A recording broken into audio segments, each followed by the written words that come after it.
What's going on, YouTube? We're back with Shades of Rick continuing Let's Play of Katawa Shoujo, Lily's Route.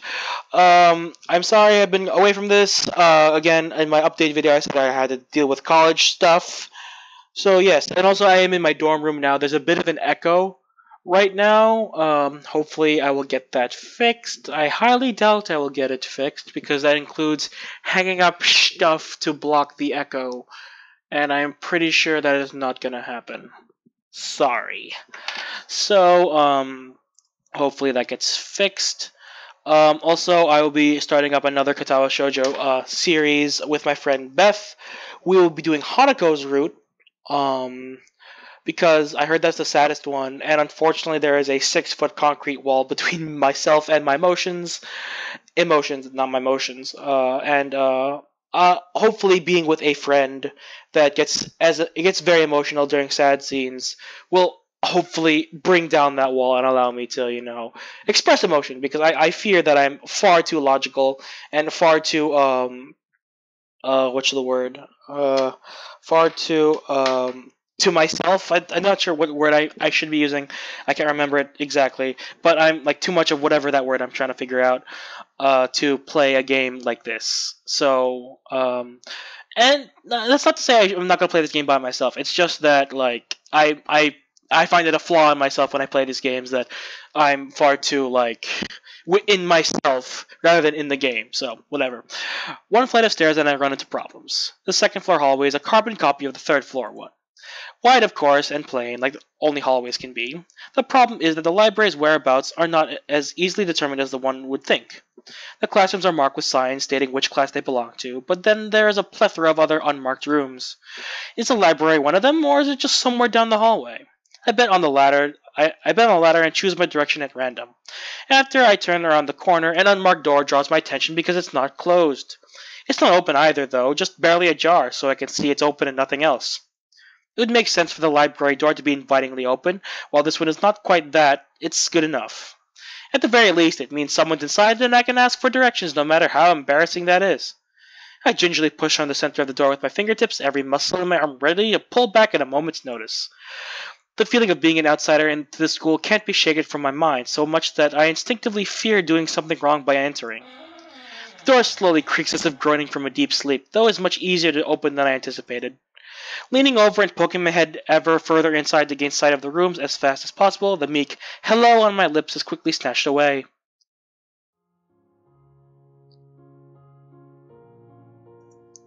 This is not as I was expecting. I mindlessly let the door open to its full extent, taking in the sight of the solitary figure taking center stage in the otherwise abandoned room. The situation steals my voice, leaving me standing at the doorway, staring at the beautiful girl. Evidently having taken her time to assess the situation, the girl gently puts down her teacup and opens her eyes, but doesn't look at me.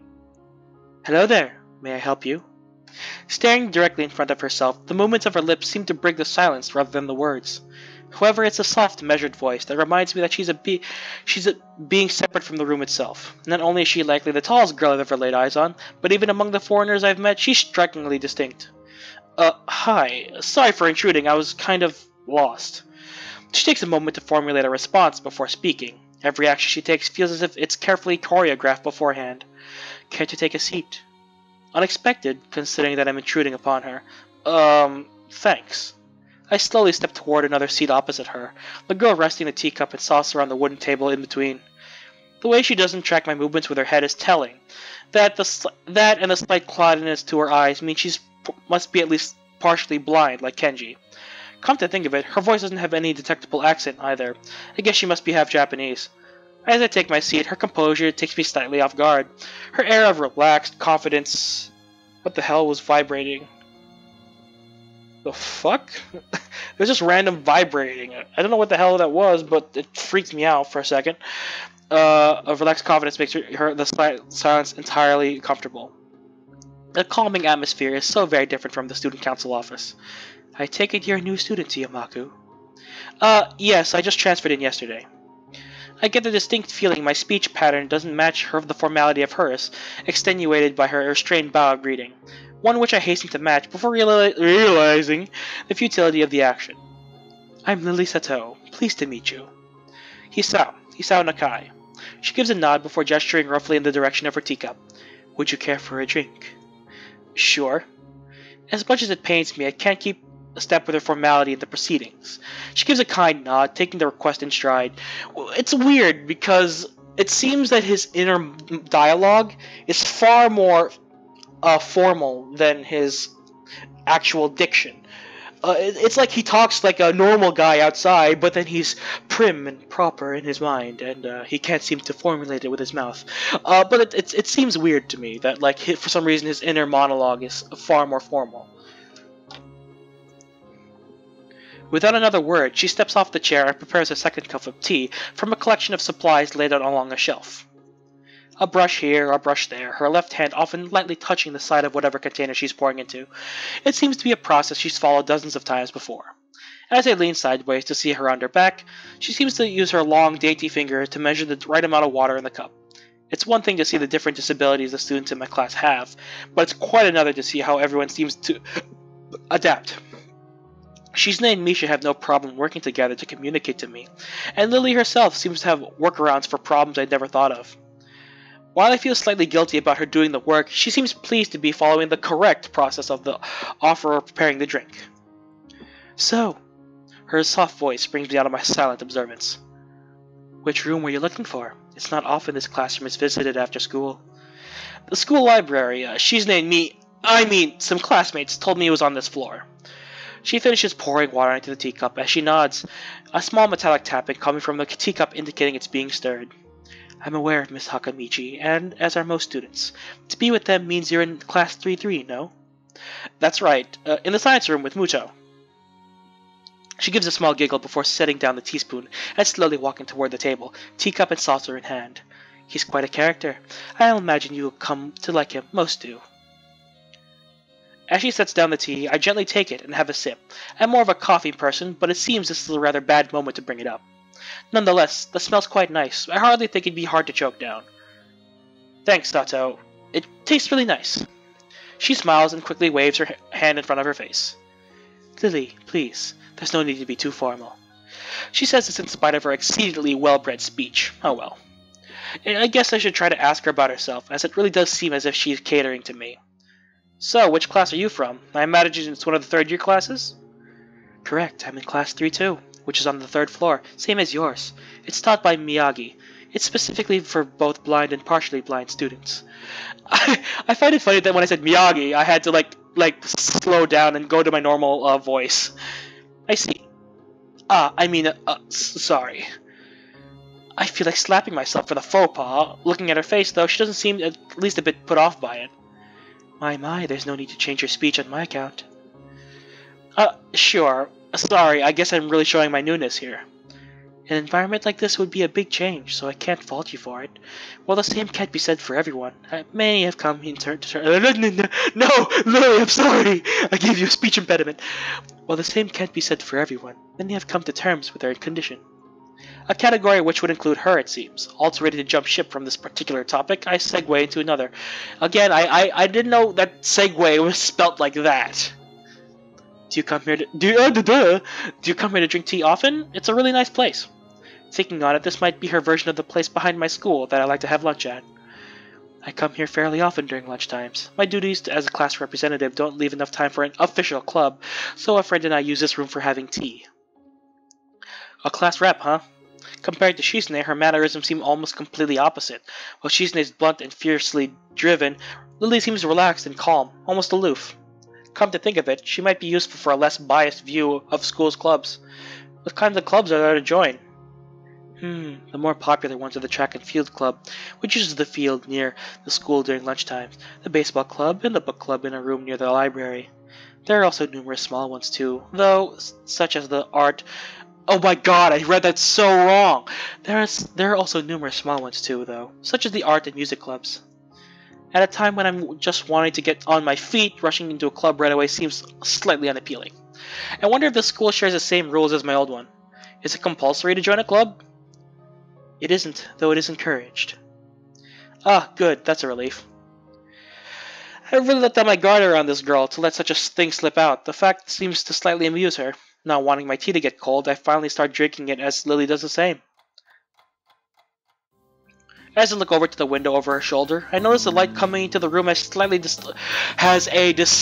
distinct orange tint. Oh my god. I can't read. Ugh.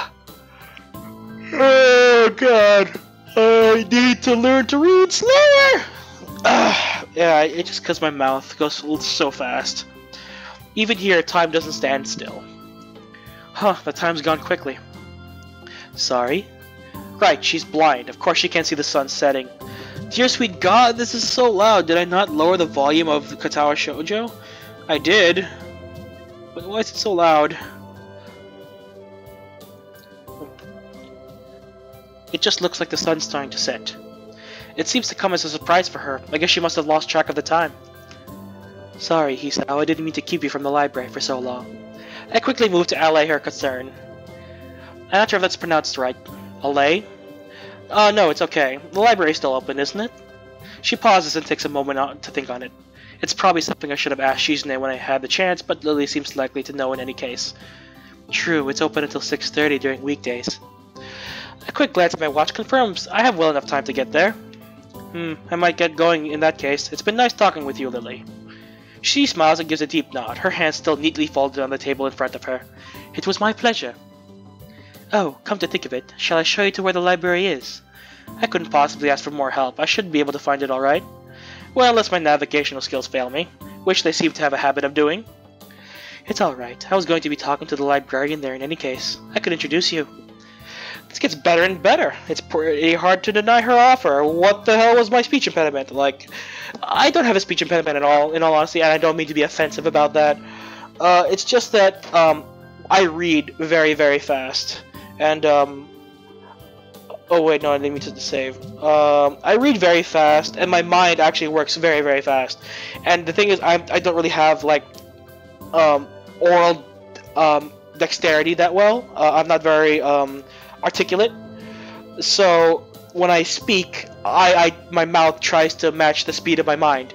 And the thing is, either I slow down my mind or I speed up my mouth. And unfortunately, I take the latter rather than the former. And I speak faster and faster. And I am not articulate enough to properly dictate my thoughts at such a high speed. So I force myself to slow down, like I am right now. I force it to slow down because people can't understand me otherwise. So there you go. So I'm gonna slow down the text speed a little bit. Hopefully it forces me to slowly read. If you're sure, then it'd be great. Thanks. As she stands up to follow me, she takes hold of a straight retractable cane that has been slipped into the handle of her bag on the floor. That speed is not good. Like, it's not good at all.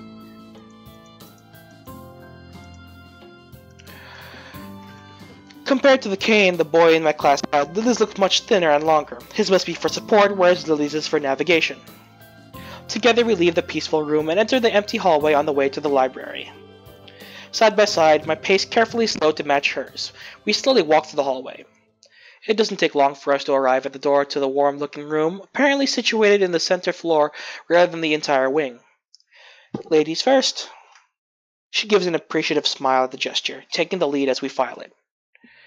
To the left is the wooden library counter, with the library proper being on the right. It easily dwarfs my old school's library, with a distinct smell of old books giving the place an almost old-world air. There doesn't seem to be a lot of students here. Considering the time, it isn't a big surprise. Everyone's probably either in school grounds or the dorms. Yuko, are you there? She says it to thin air. She says it to thin air since the librarian doesn't seem to be present, and of course Lily can't see this.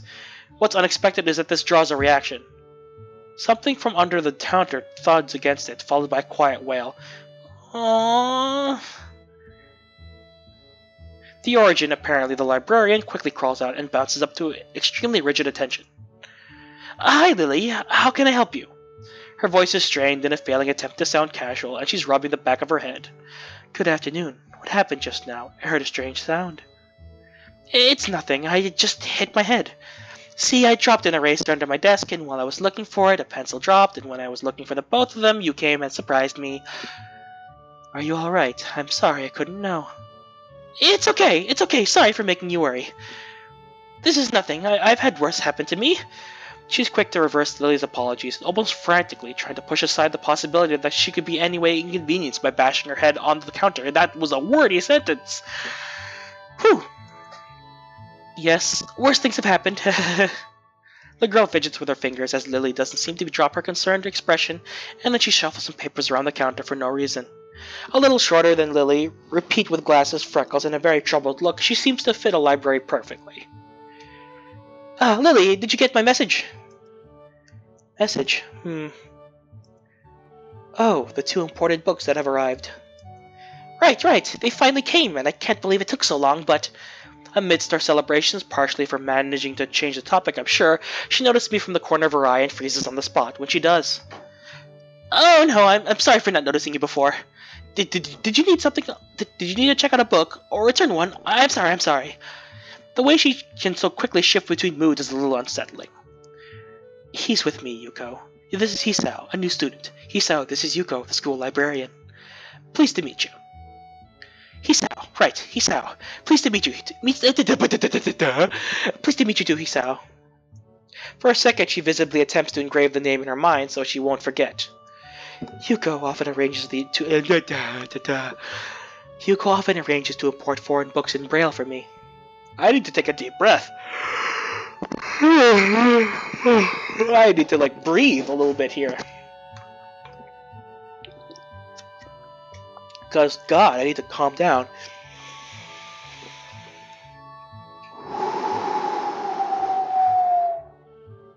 I am calm like the forest. A gentle breeze wafts through. Peter Piper picked a peck of pickled peppers. She sells seashells by the seashore. Vocal warm-ups that I will have to cut out later.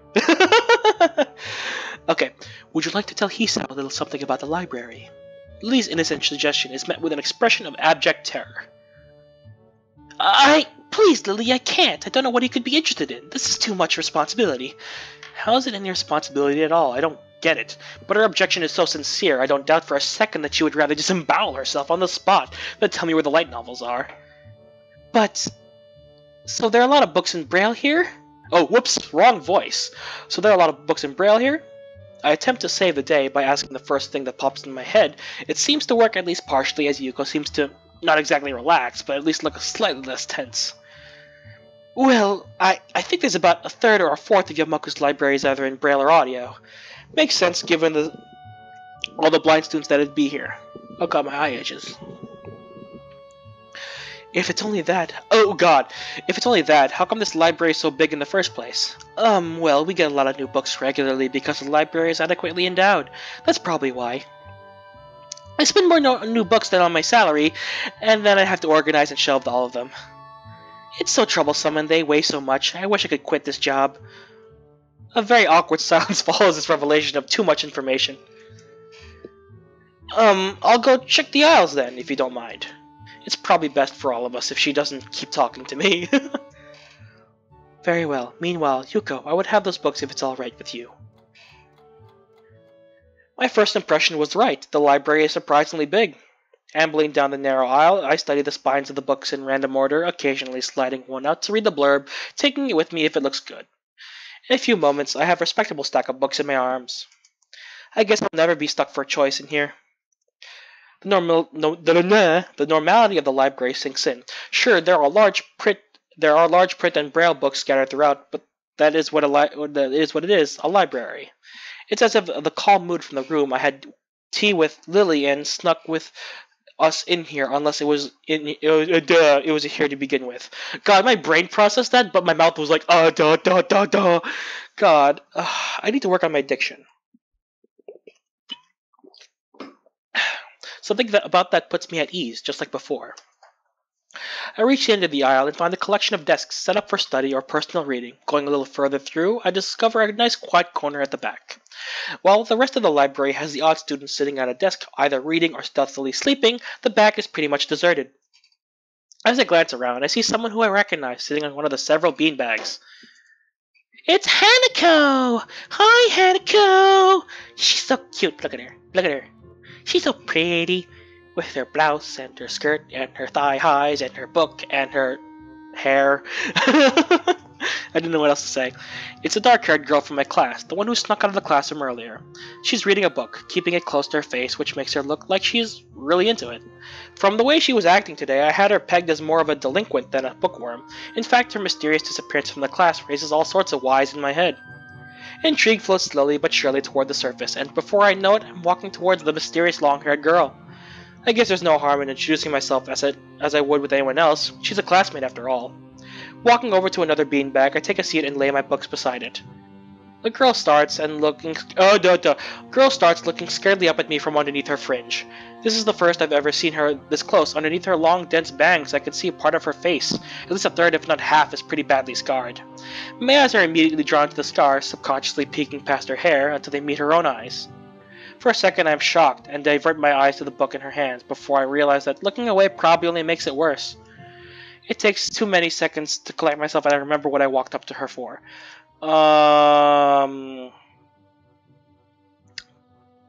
Okay, so the next decision, because I have a walkthrough open so I can get on Lily's path properly. I'm sorry, I didn't mean to startle you, and I made that choice before. So I did make the right choice before, because I looked up how the game works. It functions simply by you get points allotted to each of the girls based on dialogue choice, and the girl you have and the pair you have the most points with, you go towards, and then one of the individuals in the pair is the path you're on based on points. So yeah, sorry, I didn't mean to startle you. Sorry, I didn't mean to startle you. It's okay. The girl certainly doesn't look like it's okay, but I let it slide. So, do you mind if I sit here? She seems to be very uncertain whether it's okay or not for me to sit, but finally she nods, just a little. Oh, okay. I take the seat next to her. She hides herself behind her book. Life of Pi. Never heard of it. So, sorry again for startling you. I'm Hisao. She looks up from her book, stalling a little before replying. No. We are in the same class. Her speech is stilted and so quiet that it's barely audible, even in the still library. Somehow I think that my delinquent impression of her was wrong. Hanako. I'm Hanako. I resist the urge to say, that's a nice name, just to have something to say, but really it's the only thing that I can think of. I feel like an idiot. Everyone here must be used to being different to each other, and here I am being all bothered and fussed about that kind of thing. Don't let me interrupt your reading. I'll just check these books if you don't mind. She nods a little and sighs a little sigh of relief. So I try to read the covers and the introductions of the books I picked up, and she buries her face in the book. Uncomfortable silence consumes us. My eyes still wander to her direction, and I sneak peeks at her flowing hair and the scars it's hiding.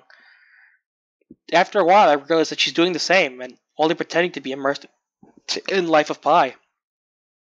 Her gaze is not inquisitive at all, though. It darts around like a scared rabbit. When our gazes finally meet, the chain reaction is unstoppable. She stands up forcefully from the beanbag and takes a deep breath. I've gotta go do something! Without warning, Hanako takes off and runs toward the counter. Her hair, like takeoff, catches me so off guard that I don't manage to go after her until she has a good head start. By the time I reach the counter, she is nowhere to be seen. Lilly and Yuko are happily chatting away. Knowing that I won't be able to catch Hanako myself, I approach the girls. Hey, did you notice a girl run past here? Maybe. What did she look like? Long dark hair, kinda shy. She had, some scars on her face. You wouldn't be talking about Hanako, would you? Yeah, that's her. I saw her reading and tried to talk to her, but I think I scared her off or something. Oh dear. Yuko, would you excuse me? I had better try and find her.